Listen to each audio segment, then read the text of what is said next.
अस्सलाम वालेकुम नाजरीन, आप देख रहे हैं INN चैनल। मैं हूं शेख अहमद अली। इस न्यूज़ बुलेटिन में आइए नजर डालते हैं दिन भर की बड़ी खबरों पर। शमशाबाद की ग्रीन एवेन्यू कॉलोनी में शहीद करदा मस्जिद ख्वाजा महमूद की दोबारा तामीर का आज जुमे को बाकायदा तौर पर आगाज हो गया। मजलिस के रुकन असेंबली कौसर मोहिउद्दीन और राजेंद्र नगर असेंबली हल्के के इंचार्ज मिर्जा रहमत बेग के अलावा मजलिस के दीगर कायदीन ने आज मस्जिद के मलबे को हटाकर वहां जुमे की नमाज अदा की। बाद मस्जिद की दोबारा तामीर का संगे बुनियाद रखा गया। जुमे की नमाज के लिए आर्जी तौर पर शामियाने का इंतजाम किया गया था। वाज़ेह रहे कि सदर मजलिस बैरिस्टर असदुद्दीन अवैसी की नुमाइंदगी पर हुकूमत ने मस्जिद की दोबारा तामीर की इजाज़त दे दी है। मजलिस के रुकन असेंबली कारवान कौसर मोहिउद्दीन के मुताबिक जुमेरात को दिन भर मलबे की सफाई की गई थी। जुमे का एहतमाम किया गया और मस्जिद की तामीर का दोबारा सगे बुनियाद रखा गया। मजलिस के अलावा कांग्रेस, तहरीक मुस्लिम शब्बान और दीगर तंजीमों ने इसको लेकर एहतजाज किया था। मजलिस बचाओ तहरीक के कायद अमजदुल्लाह खान खालिद ने भी इस मस्जिद की शहादत के खिलाफ एहतजाज किया था और हुकूमत से नुमाइंदगी की थी।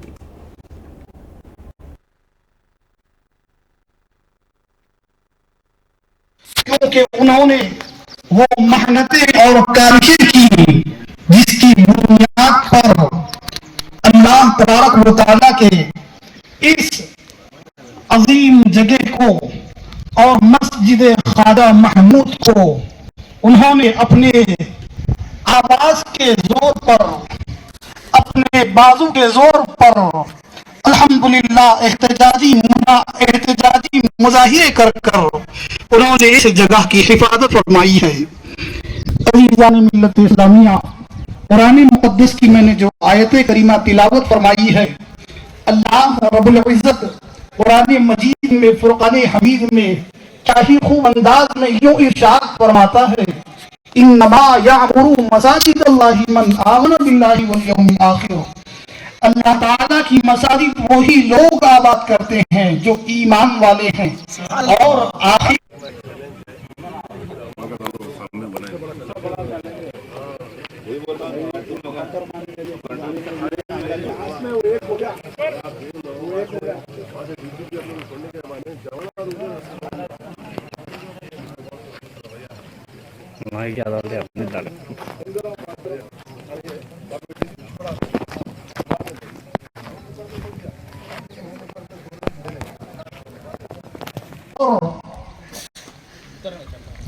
इस शमशाबाद की सरजमीन। तेलंगाना में 8 अगस्त को शदीद से शदीद तरीन बारिश का इम्कान है। महकमे मौसमियात ने जुमे को जारी करदा एक बुलेटिन में बताया कि अजला आदिलाबाद, कुमरम भीम, आसिफाबाद, मंचिरियाल, निर्मल, निजामबाद, जगतियाल, राजन्ना, सिलसिला, जयशंकर, भोपाल, पल्ली और मुल्क में चंद मकामात पर बारिश की तवक्को है। गुज़िश्ता 24 घंटों के दौरान भी तेलंगाना में कई मकामात पर बारिश हुई। तेलंगाना राष्ट्र समिति ने जुमे को नायब सदर हिंद के ओहदे के लिए अपोजिशन जमातों की मुश्तरका उम्मीदवार मार्गरेट अलवा की तायद का फैसला किया। सदर TRS और चीफ मिनिस्टर के चंद्रशेखर राव ने मार्गरेट अलवा की तायद का यह फैसला किया।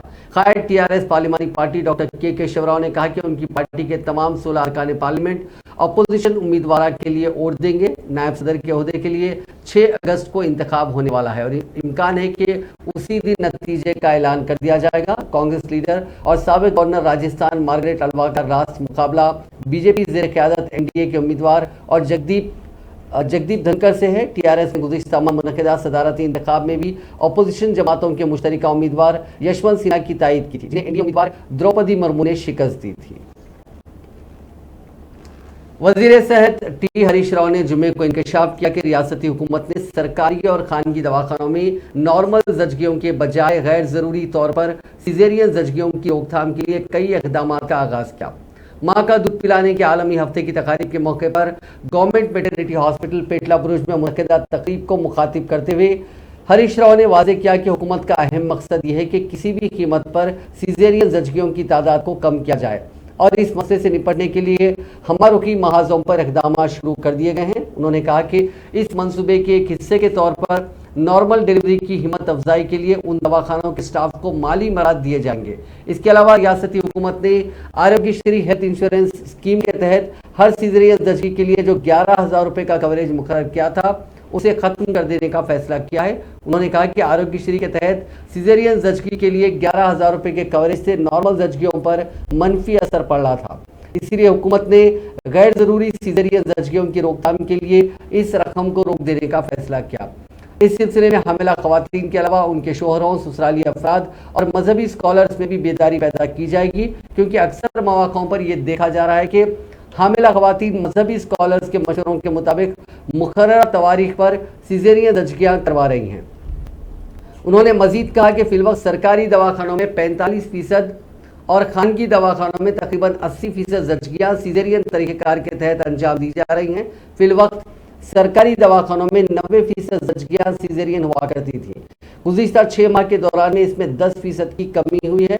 वज़ीर सेहत ने कहा कि सरकारी दवाखानों के अमले को गैर ज़रूरी तौर पर सीजरियन जचगियों से इज्तनाब करते हुए हामिला खवातीन में बेदारी भी पैदा करनी चाहिए और उन्हें नॉर्मल डिलीवरी के फ़वाइद से वाकिफ करवाना चाहिए।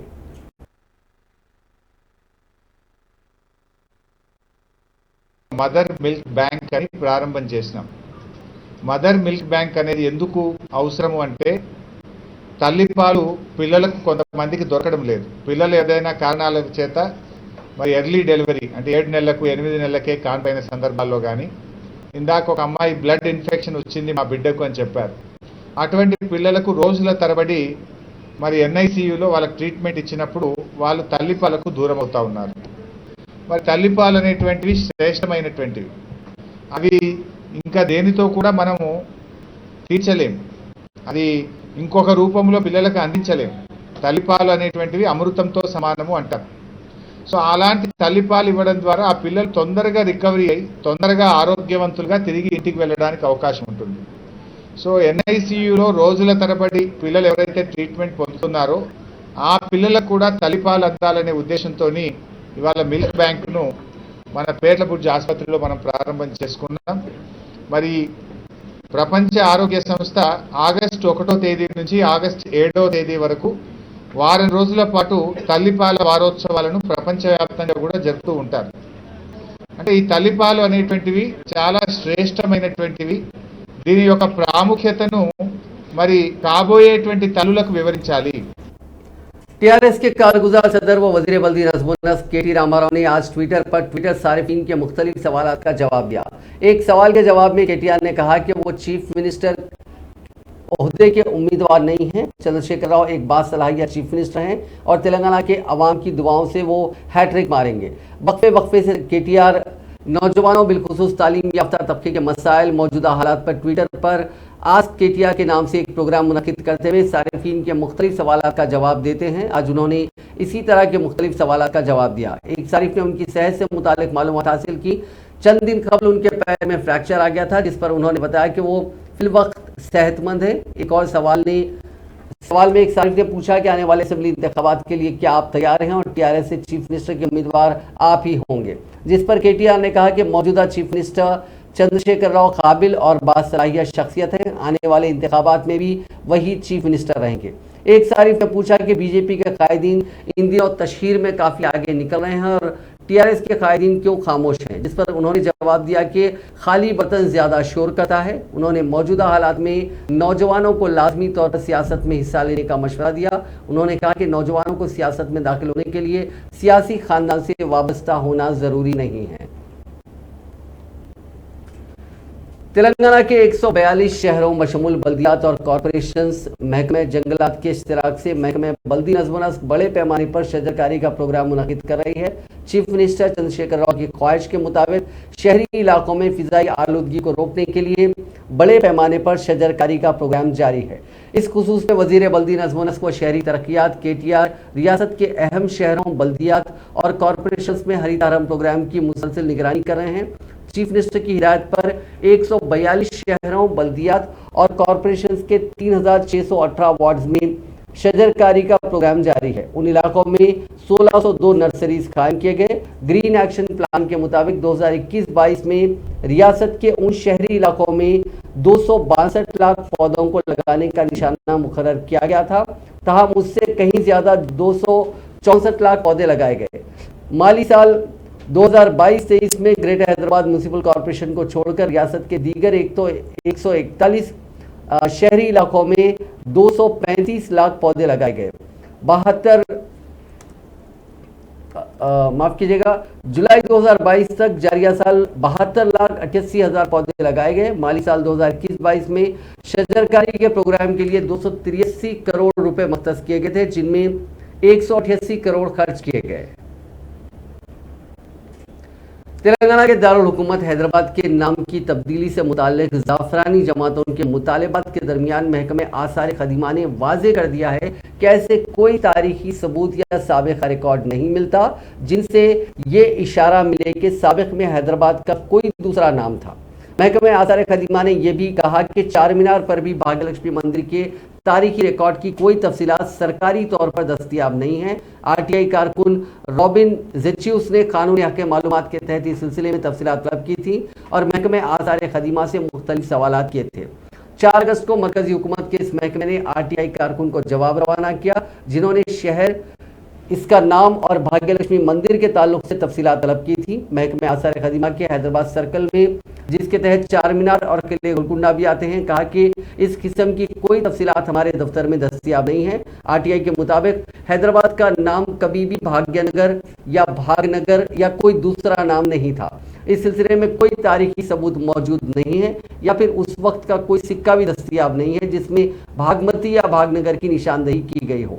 महकमे आसार खदीमा ने मजीद कहा कि ऐसा कोई रिकॉर्ड भी दस्तियाब नहीं है जिससे ये जाहिर हो सके कि साबिक नायब वज़ीर आज़म हिंदुस्तान सरदार वल्लभ भाई पटेल ने कभी भी हैदराबाद का नाम बदलकर भाग्यनगर या कोई दूसरा नाम रखने के लिए इसरार किया था।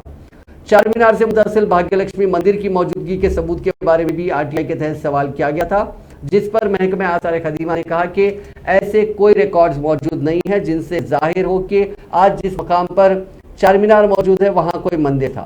महकमे आसार खदीमा ने मजीद एतराफ़ किया कि चार मीनार से मुतसिल मंदिर को गैर कानूनी तौर पर 1960 के अवाइल में तामीर किया गया। 2019 में एक नुमाइंदगी पर महकमे के साबिक सुपरिंटेंडेंट मिलन कुमार चावला ने भी इसका अदा किया था। सदर ऑल इंडिया कांग्रेस सोनिया गांधी की हिदायत पर तेलंगाना कांग्रेस कमेटी की जानिब से मरकजी और रियासती हुकूमतों की तरफ से महंगाई में इजाफा, बेरोजगारी के मसले को लेकर आज इंदिरा पार्क था राजभवन चलो राजभवन एहतजाज मुनज़्ज़म किया गया। जब कांग्रेस कायदीन राजभवन की तरफ बढ़ रहे थे, उस वक्त पुलिस ने ताकत की जोर पर सैकड़ों कांग्रेस कायदीन को हिरासत में लेते हुए उन्हें नारायणगुड़ा पुलिस स्टेशन रवाना कर दिया। ప్రజా ఉద్యమం వచ్చింది। ఆ ఉద్యమం ఇక్కడ బీజేపీ ప్రభుత్వం ట్యాక్స్ తగ్గలేదు, ఇక్కడ రాష్ట్ర ప్రభుత్వం వాడి తగ్గించలేదు, దాని వల్లనే ధరలు విపరీతంగా పెరిగి, అంతేకాకుండా ఆర్టీసీ ధరలు విపరీతంగా పట్టిపోవాలంటే అనుమతి లేదని పోలీసు బలగాల మొత్తాన్ని ఇక్కడ దించారు। మీరు ఎంతమంది పోలీసులున్నా ఏమి జరిగినా ప్రజల తరఫు కోసం ఈ మీటింగ్ అంతా అయిపోయిన తర్వాత గవర్నర్ గారికి రిప్రజెంటేషన్ ఇవ్వడానికి కాంగ్రెస్ పార్టీ పోతుంది, ప్రజల తరఫున నిలబడుతుంది। ఇది సోనియా గాంధీ, రాహుల్ గాంధీ గారు ఇచ్చిన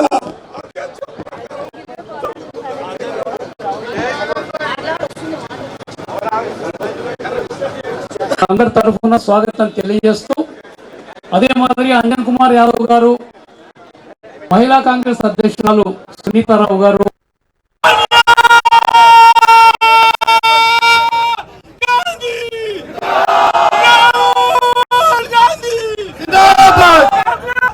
ఈ దేశానికి అన్నం పెట్టేటువంటి ఉపాధి హామీ చట్టం తెచ్చినటువంటి మహానాయకురాలు ఆమెను ఇవాళ క్యాన్సర్ తో బాధపడుతుంటే, కరోనాతో బాధపడుతుంటే ఇవాళ ఈడీ పేరుతోటి వేధిస్తా ఉన్నారు।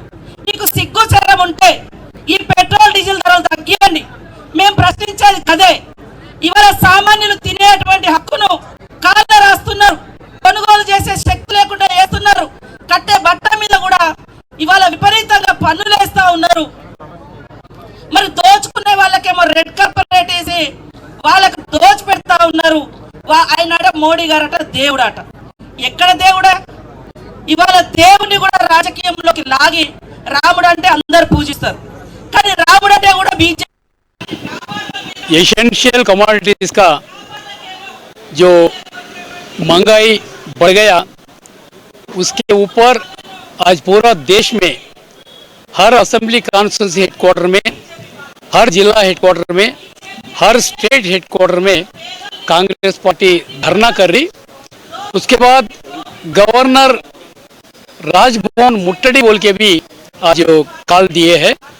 दिल्ली में राहुल गांधी के नेतृत्व में पूरा एमपीज और कांग्रेस पार्टी के मुख्य कार्यकर्ता वहाँ भी राष्ट्रपति भवन जा रहे। और महंगाई आप देख रहे, आज तरकारी का कितना महंगाई बढ़ गया, और चावल का, दाल का, और साल्ट, ये पेट्रोल, डीजल, गैस सिलेंडर हर दाम बढ़ गया। और रिसेंट पार्लियामेंट सेशन में जीएसटी दूध के ऊपर, दही के ऊपर भी बढ़ाते बोल के बोल रहे। ये बहुत नाइंसाफी है। और ये बीजेपी गवर्नमेंट आने के बाद कंट्री में आज जो अदानी का उसका प्रॉपर्टीज देखे कितना बढ़ गया।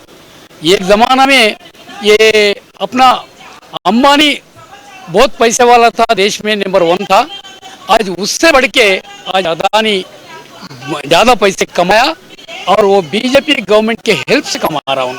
और गरीबों का पेट मार के वो लोगों को ये एसेंशियल कमोडिटीज़ के ऊपर दाम बढ़ा के आज पूरा ये लोगों को पूरा पैसा वो लोगों से छीन लेके ये बड़ा लोगों को ये लोग पोषण कर रहे बीजेपी गवर्नमेंट। और स्टेट में भी आप देखिए बस चार्जेस कैसा बढ़ा है, इलेक्ट्रिसिटी चार्जेस कैसा बढ़ा है, कोई पूछने वाला नहीं है। मिनिस्टर जो ट्रांसपोर्ट मिनिस्टर रहता, जो मुख्यमंत्री रहता, ये एक दिन भी बैठ के रिव्यू करेंगे ये गरीब लोगों का और ये मिडिल क्लास फैमिलीज का क्या प्रॉब्लम्स है, वो लोगों का ये प्रॉब्लम सॉल्व करेंगे बोल के एक दिन भी वो लोग नहीं कर रहे। और वैसे ही मोदी बोल रहा make India, make India, making India, making in India बोल के, अगर वही सही होता तो आज लोगों पे इतनी भारी टैक्स नहीं पड़ती थी। हर चीज़ पे टैक्स है, आज दूध पीने पे भी टैक्स पड़ रहा है। गैस और गैस सिलेंडर का और डीजल और पेट्रोल का तो आप देख रहे हैं, हर एक चीज़ में बढ़ोतरी करते जा रहे हैं और बोल रहे made in India, make in India. ये अगर मेक इन इंडिया होता तो पब्लिक को सहूलियत देने की जिम्मेदारी गवर्नमेंट का है, लेकिन वो नहीं करके पब्लिक पे और जुल्म करने में ये जीएसटी का हर चीज़ पे डालना बहुत ही मुश्किल है। और जो लोग ये महंगाई में बहुत ही मोदी के गवर्नमेंट को खिलाफ है, और सोनिया गांधी के इंस्ट्रक्शंस पे आज ये बड़ा धरना हो रहा है। तेलंगाना प्रदेश कांग्रेस कमेटी के सरबराह ए रेवंत रेड्डी ने जुमे को वजाहत की कि उन्होंने पार्टी के रुकन पार्लियामेंट कोमटिरेड्डी वेंकट रेड्डी के खिलाफ कोई रिमार्क्स नहीं किए। कोमटिरेड्डी वेंकट रेड्डी ने अपने भाई कोमटिरेड्डी राजगोपाल रेड्डी के कांग्रेस से इस्तीफे पर रद्द-ए-अमल के दौरान रेवंत रेड्डी के रिमार्क्स पर नुक्ताचीनी की थी और कहा था कि कांग्रेस के रियासती सरबराह ने गैर जरूरी तौर पर इस मामले में दोनों भाइयों का हवाला दिया। कोमटिरेड्डी वेंकट रेड्डी ने रेवंत रेड्डी से माजरत ख्वाही का भी मुतालबा किया था। दूसरी जानिब रियासती कांग्रेस के सरबराह ने वजाहत की कि उनके रिमार्क्स कोमटिरेड्डी वेंकट रेड्डी से मुताल्लिक नहीं थे। उन्होंने दावा किया कि चंद अफराद दोनों के दरमियान इख्तलाफात पैदा करने की कोशिश कर रहे हैं। उन्होंने कहा कि राजगोपाल रेड्डी ने कांग्रेस पार्टी से दगाबाजी की, जबकि वेंकट रेड्डी पार्टी के लिए काम कर रहे हैं और दोनों मुख्तलिफ अफराद हैं। वेंकट रेड्डी को अपना भाई करार देते हुए रेवंत रेड्डी ने उन पर जोर दिया कि वो चंद अफराद की जानिब से फैलाए जाने वाली अफवाहों पर यकीन न करें। रुकन असेंबली राजगोपाल रेड्डी ने मंगल को कांग्रेस पार्टी और रियासती असेंबली से मुस्तफी हो जाने का ऐलान किया है और बीजेपी में अपनी शमूलियत के इशारे भी दिए थे। राजगोपाल रेड्डी के इस्तीफा के बाद रेवंत रेड्डी ने उन पर सख्त तनकीद करते हुए उन्हें दगाबाज करार दिया और इल्जाम आयद किया कि राजगोपाल रेड्डी कॉन्ट्रैक्ट्स के लिए बीजेपी में शामिल हो रहे हैं। आज कांग्रेस पार्टी की जानिब से मुनुगुडु में एक जलसा मुनक्किद किया गया, जिसमें रेवंत रेड्डी ने राजगोपाल रेड्डी पर शदीद तनकीद की। उन्होंने कहा कि मुनुगुडु के कांग्रेस के कारकुनों की मेहनत की वजह से राजगोपाल रेड्डी रुकने असेंबली बने, लेकिन उनके मफादात को और उनके इज्जत नफ्स को राजगोपाल रेड्डी ने अमित शाह के खतबों में डाल दिया। उन्होंने कहा कि तेलंगाना एक रियासत आज जो बनी है वो इस ख्वाब को हकीकत में बदलने वाली सोनिया गांधी है, लेकिन राजगोपाल रेड्डी ने सोनिया गांधी से बगावत करते हुए अमित शाह से हाथ मिला लिया। उन्होंने राजगोपाल रेड्डी की उस रिमार्क को मजाक का खैस करार दिया जिसमें उन्होंने कहा कि रेवंत रेड्डी के साथ इसलिए काम नहीं किया जा सकता क्योंकि वो जेल गए हैं। रेवंत रेड्डी ने कहा कि अगर उन्होंने 30 दिन जेल में गुजारे हैं तो अमित शाह ने 90 दिन जेल में गुजारे। ప్రయోజనం కాదని శ్రీమతి సోనియా గాంధీ గారు నిర్ణయించుకున్నారు. మరి నేను అడుగుతున్న సోదరులారా మిమ్మల్ని ఈ వేదిక మీద నుంచి, శ్రీమతి సోనియా గాంధీ గారికి ఆస్తులు కావాలంటే, పైసలే కావాలంటే 10,000 కోట్ల రూపాయలైనా కాంగ్రెస్ పార్టీ కార్యకర్తలు అనుకుంటే లారీలలో 10,000 కోట్ల రూపాయలను ఇక్కడి నుంచి ఢిల్లీ వరకు తీసుకెళ్లి ఇచ్చే సత్తా కాంగ్రెస్ పార్టీ కార్యకర్తలకు ఉన్నది. ఇవాళ మేమందరం శ్రీమంతులం, ఆగర్భ శ్రీమంతులమైనమంటే ఉన్నామంటే నిజంగానే మన నాయకురాలికి ఏదైనా ఆపద ఉందంటే, ఏదైనా అవసరం ఉందంటే మేము ఇవ్వకుండా ఊరుకుంటామా? అట్లాంటి శ్రీమతి సోనియా గాంధీ గారిని త్యాగాలు చేసి ఈ దేశం కోసం ఇందిరాగాంధీ గారు తుపాకీ తూటాలకు బలైన, ఈ దేశం కోసం రాజీవ్ గాంధీ గారు మానవ బాంబు దాడిలో తునకలై చెల్లా చెదురై ప్రాణాలు వదిలిన అట్లాంటి కుటుంబం నుంచి వచ్చిన శ్రీమతి సోనియా గాంధీ గారు ఆమె స్కాములు చేసిందని మూసేసిన case election commission of India మూసేసింది, ఈడీ అధికారులు మూసేసిండ్రు. కానీ వచ్చే ఎన్నికల్లో కాంగ్రెస్ పార్టీని ఎదుర్కొనే సత్తలేక నరేంద్ర మోడీ, అమిత్ షా కలిసి కుట్ర చేసి ఇవాళ శ్రీమతి సోనియా గాంధీ గారిని, రాహుల్ గాంధీ గారిని ఈడీ అధికారులకు ముందు రమ్మని చెప్పి నోటీస్ ఇచ్చారు. యువకుడు కాబట్టి రాహుల్ గాంధీ గారు 5 రోజులు ఈడీ అధికారుల ముందు హాజరై రోజుకు 8 నుంచి 12 గంటలు వాళ్ళు అడిగిన అన్ని ప్రశ్నలకు సమాధానాలు ఇచ్చారు. అదే విధంగా అవమానించాలని అనుమాని तेलंगाना कांग्रेस के सीनियर कायद व कुल हिंद कांग्रेस कमेटी के तर्जुमान डॉक्टर दासाजू श्रावण ने कांग्रेस पार्टी से मुस्तफी हो जाने का ऐलान कर दिया। उन्होंने कहा कि कांग्रेस पार्टी में पसमानदा तबकात के कायदीन के साथ मुनासिब इंसाफ नहीं हो रहा है, जिसकी वजह से वो कांग्रेस छोड़ने का फैसला किए हैं। बताया गया कि गुज़िश्ता चंद दिनों से डॉक्टर श्रावण पीसीसी सदर रेवंत रेड्डी से शदीद नाराज थे और वो पार्टी हेडक्वार्टर गांधी भवन नहीं आ रहे थे। बताया गया कि साबिक CLP leader P Janardan Reddy की दुख्तर व कॉर्पोरेटर विजया रेड्डी को पार्टी में शामिल करने के बाद से श्रावण काफ़ी नाराज थे, क्योंकि शहर के खैरताबाद असेंबली हल्के के श्रावण कांग्रेस इंचार्ज भी हैं। विजया रेड्डी की पार्टी में शमूलियत के बाद आने वाले असेंबली इंतखाबात में श्रावण को दोबारा पार्टी टिकट मिलने के इम्कानात मुहम हो गए थे। बताया गया कि पीसीसी सदर रेवंत रेड्डी ने विजया रेड्डी को खैरताबाद असेंबली हल्के से उम्मीदवार बनाने का तय हो दिया। इस बात का इल्म होने के बाद से वो काफ़ी नाराज थे और आज उन्होंने कांग्रेस छोड़ने का ऐलान कर दिया। इसी दौरान मीडिया से बात करते हुए श्रावण ने कहा कि कांग्रेस पार्टी एक माफिया में तब्दील हो गई है। रेवंत रेड्डी को पीसीसी सदर बनाने के बाद पसमानदा तबकात की अहमियत खत्म हो गई है, वो मनमाने फैसले कर रहे हैं। తెలంగాణ ప్రదేశ్ కాంగ్రెస్ కమిటీని, తెలంగాణ ప్రదేశ్ కాంగ్రెస్ కమిటీలో పనిచేస్తున్నటువంటి నాయకులందరినీ కూడా పూర్తి స్థాయిలో ఇవాళ భ్రష్టు పట్టిస్తున్నటువంటి ఒక దుర్మార్గమైన పరిస్థితిని ఇవాళ చూస్తా ఉన్నాను. ప్రశ్నించే ఇదేంది అని చెప్పని ప్రశ్నించే వాళ్ళు ఎవరుంటే వాళ్ళను ఇవాళ తప్పుడు నివేదికలు ఇస్తూ, సర్వేల పేరు మీద తప్పుడు నివేదికలు ఇస్తూ, ఉన్నది లేనట్టు లేదు ఉన్నట్టు తిమ్మిని బమ్మి చేసి, బమ్మిని తిమ్మి చేసి, మసిమూసి మారేడుకాయలు చేసి ఇవాళ మంచి నాయకులను, బలమైన నాయకులను బలహీన నాయకులు అని చెప్పని వాళ్లకు కొమ్ము కాసి వాళ్ళ పల్లకిలకు బోయలు మోసేటువంటి వాళ్ళను బలమైన నాయకులుగా చిత్రీకరించి వాళ్ళ తప్పుడు రిపోర్ట్లు ఇచ్చి వాళ్ళ మొత్తం కాంగ్రెస్ పార్టీనే ఇవాళ నామరూపాలు లేకుండా చేసేటువంటి ఒక దుర్మార్గమైన ప్రయత్నం ఇవాళ జరుగుతా ఉంది. ఇది దుర్మార్గం అని చెప్పని సందర్భంగా నేను తెలియజేస్తా ఉన్నాను. మిట్లా ఇంకొక విషయం, రాజకీయాలు కులాలకు అతీతంగా, మతాలకు అతీతంగా, ప్రాంతాలకు అతీతంగా ఉండాలా అని చెప్పని సామాజిక న్యాయ సిద్ధాంతాన్ని, సెక్యులరిజం సిద్ధాంతం मरकजी वज़ीर दाखिला अमित शाह से कांग्रेस रुकन पार्लियामेंट कोमट रेड्डी वेंकट रेड्डी और उनके भाई कोमट रेड्डी राजगोपाल रेड्डी ने अलहदा तौर पर मुलाकात की। वाज़ेह है कि कोमट रेड्डी राजगोपाल रेड्डी 2 दिन कबल ही कांग्रेस पार्टी और असेंबली की रुकनीत से मुस्तफ़ा हो गए थे और बीजेपी में शामिल होने का इरादा रखते थे, जबकि उनके बड़े भाई कोमट रेड्डी ने जो भुवनगिरी पार्लिमानी हल्के से कांग्रेस की नुमाइंदगी करते हैं, उन्होंने भी अमित शाह से दिल्ली में मुलाकात की। चंद मिनटों के वक्फे में दोनों भाइयों की अमित शाह से मुलाकात को सियासी हल्कों में तजस्सुस से देखा जा रहा है। अमित शाह से मुलाकात के बाद रुकने पार्लियामेंट वेंकट रेड्डी ने मीडिया को बताया कि वो हालिया सैलाब और शदीद बारिश के नुकसान पर वजीर दाखिला से नुमाइंदगी करने आए थे। सैलाब मुतासरीन की मुश्किलात को अमित शाह से वाकिफ करवाया गया। उन्होंने बताया कि तेलंगाना में शदीद बारिश से 1400 करोड़ रुपए का नुकसान हुआ। उन्होंने कहा कि आज मैं अमित शाह से मुलाकात ना करता तो रियासत को शदीद नुकसान हो सकता था। वेंकट रेड्डी ने बीजेपी में शामिल होने की इत्तलात को मुस्तरद कर दिया। कांग्रेस पार्टी से मुस्तफी होने से मुतालिक हल्के असेंबली मुनुगुडु के रुकन के राजगोपाल रेड्डी के ऐलान के बाद स्पीकर रियासती असेंबली पोचाराम श्रीनिवास रेड्डी ने उन्हें पीर को मुलाकात का वक्त दिया है। तवक्को है कि राजगोपाल रेड्डी पीर को अपना मकतूब इस्तीफा स्पीकर के हवाले कर देंगे। वो पहले ही कांग्रेस पार्टी से इस्तीफा दे चुके हैं, जिन्होंने जुमेरात को पार्टी सरबराह सोनिया गांधी को मकतूब रवाना कर दिया था। कबल अज़ीं राजगोपाल रेड्डी ने कहा था कि उन्होंने स्पीकर असेंबली से मुलाकात का वक्त मांगा। हल्के मुनुगुडु के रुकन असेंबली राजगोपाल रेड्डी ने हालांकि बीजेपी में शमूलियत के ताल्लुक से कोई ऐलान तो नहीं किया, लेकिन पीर को इस्तीफे की पेशकश के बाद जाफरानी जमात में उनकी शमूलियत का रस्मी ऐलान बाकी रह गया है। इस दौरान गैर मुसद्दका इत्तलात के मुताबिक राजगोपाल रेड्डी 21 अगस्त को बीजेपी में शामिल हो सकते हैं।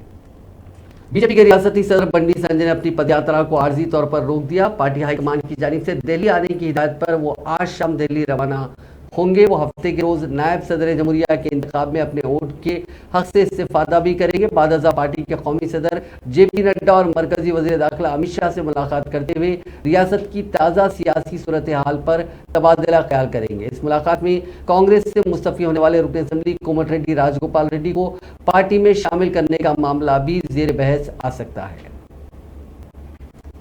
आज बीबी के अलम के हाथी के जुलूस का रिहर्सल किया गया। इस कार्रवाई में शिया तंजीमों के नुमाइंदे, पुलिस और दीगर महकमे के आला अफसरान भी मौजूद थे।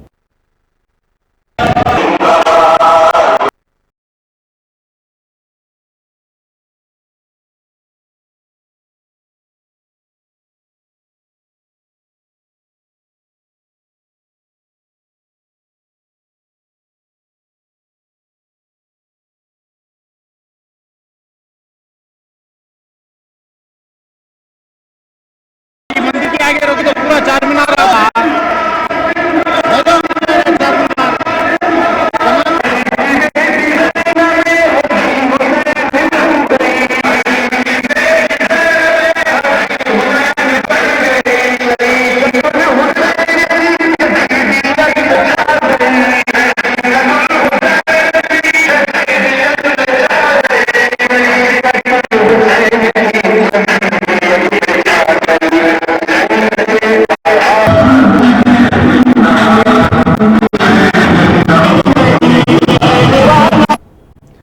रियासत कर्नाटका के यादगीर में पेश आए भयानक सड़क हादसे में एक ही खानदान के 6 अफराद जाम बहक हो गए। यह हादसा उस वक्त पेश आया जब कार और ट्रक में तसादम हो गया।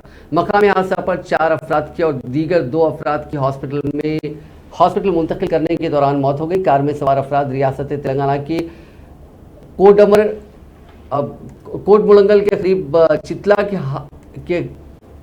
के पास पीली दरगाह की जियारत करके घर लौट रहे थे। जहां होने वालों की शिनाख्त 79 साला मजहर हुसैन, 70 साला नूरजहां बेगम, 39 साला वाजिद हुसैन, 30 साला हिना बेगम, 22 साला इमरान और उमैजा के तौर पर की गई। मोहम्मद फाजिल हुसैन ड्राइवर जख्मी हैं। इस हादसे में वो गुलबर्गा के अस्पताल में जेर इलाज हैं। एक बहादुर खातून ने तनहा 2 रहजनों का न सिर्फ मुकाबला किया बल्कि उन्हें मकामी अफराद की मदद से पकड़कर पुलिस के हवाले कर दिया। हयातनगर पुलिस स्टेशन के हदूद में यह वाक़या पेश आया। 26 साला खातून सुंदरा सुरेश के पड़ोस में मकान खाली है और उसे किराए पर देने के लिए टूलेट का बोर्ड लगाया गया है। कल 2 अफराद ने उसके मकान पर दस्तक दी और मकान देखने की ख्वाहिश की। खातून ने मकान बताया और वो जैसे ही मकान दिखाकर वापस हो रही थी, घर देखने के लिए आने वाले लोगों ने खातून की आंखों में मिर्च पाउडर छिड़क दिया और गले से तलाई जेवर छीनकर फरार होने लगे। खातून ने आंखों में मिर्ची पाउडर डालने के बावजूद बहादुरी का मुजाहरा करते हुए उनका ताक़ुब किया। रहजन मोटरसाइकिल पर सवार होकर फरार हो रहे थे। खातून ने एक रहजन को पकड़ लिया और उसे घसीटते हुए ले गए, जिसके नतीजे में खातून जख्मी हो गई। ताहम उसने उन्हें नहीं छोड़ा। खातून की चीखोपुकार पर मकामी अफराद जमा हो गए और रहजनों को पकड़कर पुलिस के हवाले कर दिया।